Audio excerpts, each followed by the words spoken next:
नमस्ते फ्रेंड, स्वागत है आप सभी का हमारे यूट्यूब चैनल शुभ संस्कार में। तो दोस्तों, आज मैं आप सभी को सावन सोमवार की व्रत कथा सुनाऊंगी।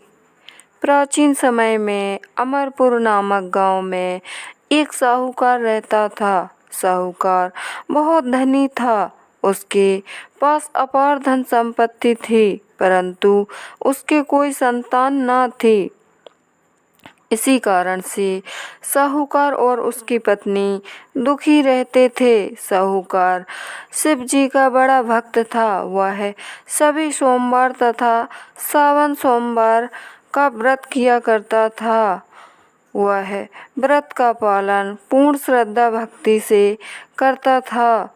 उस साहूकार की भक्ति से माता पार्वती बहुत प्रसन्न हो गईं और भोलेनाथ से कहने लगीं, स्वामी, ये साहूकार आपकी कितनी भक्ति करता है और व्रत भी करता है, फिर भी आप उसकी इच्छा पूरी क्यों नहीं करते हैं।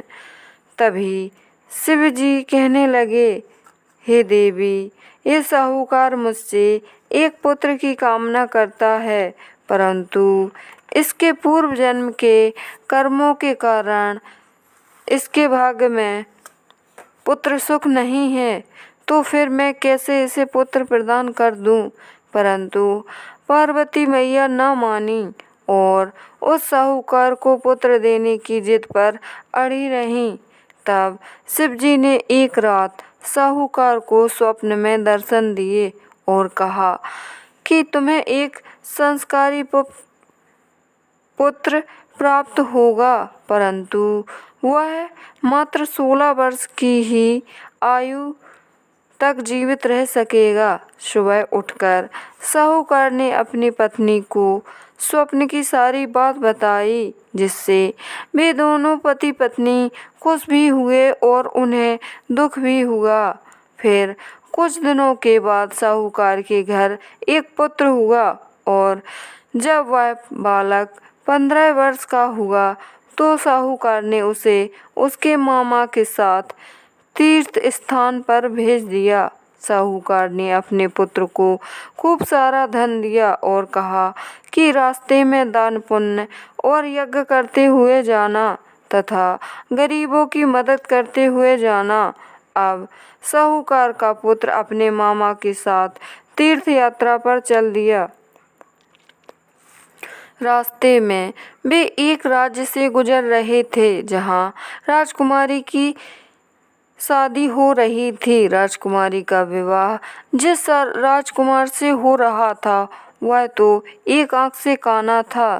तब राजकुमार के पिता ने साहूकार के पुत्र को देखा तो वह कहने लगा कि बेटा, क्या तुम तोरण के समय मेरे बेटे के स्थान पर बैठ सकते हो। तब साहूकार के पुत्र ने हाँ कह दिया और राजकुमारी के साथ फेरे ले लिए और विदाई के समय उसने राजकुमारी की चुन्नी पर लिखा कि तुम जिसके साथ विदा हो रही हो वो तुम्हारा पति नहीं है, मैं तुम्हारा पति हूँ और मैं तो काशी यज्ञ करने के लिए जा रहा हूँ। इतना लिखकर साहूकार का पुत्र अपने मामा के साथ आगे चला गया।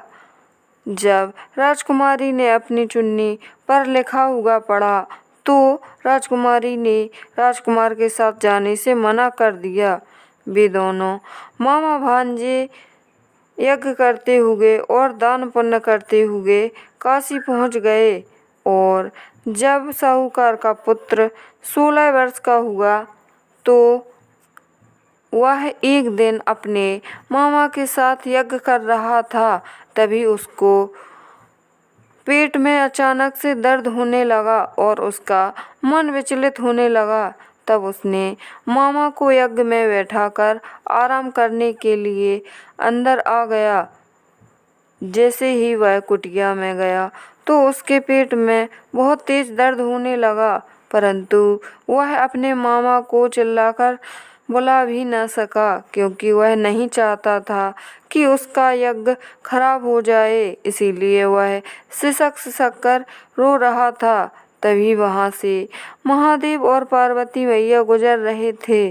तो पार्वती मैया ने कहा, स्वामी, यह बालक कौन है और क्यों रो रहा है?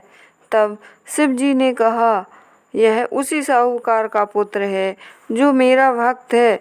अब इसके आयु के 16 वर्ष पूरे हो गए हैं और इसकी मृत्यु का समय आ गया है। तब मैया पार्वती शिव जी से कहने लगी, नहीं नाथ, कृपया आप इस बालक के प्राण लौटा दीजिए।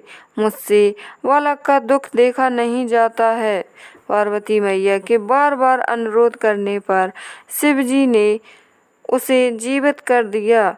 अब साहूकार का पुत्र अपने मामा के साथ यज्ञ पूरा करके घर वापस आने लगा तो वे दोनों उसी राज्य में आ पहुँचे जहाँ साहूकार के पुत्र का विवाह हुआ था। वहाँ के राजा और राजकुमारी ने उसे पहचान लिया और उसके साथ राजकुमारी को विदा कर दिया। यहाँ साहूकार और साहूकारनी दोनों ने अपने आप को कमरे में बंद कर लिया।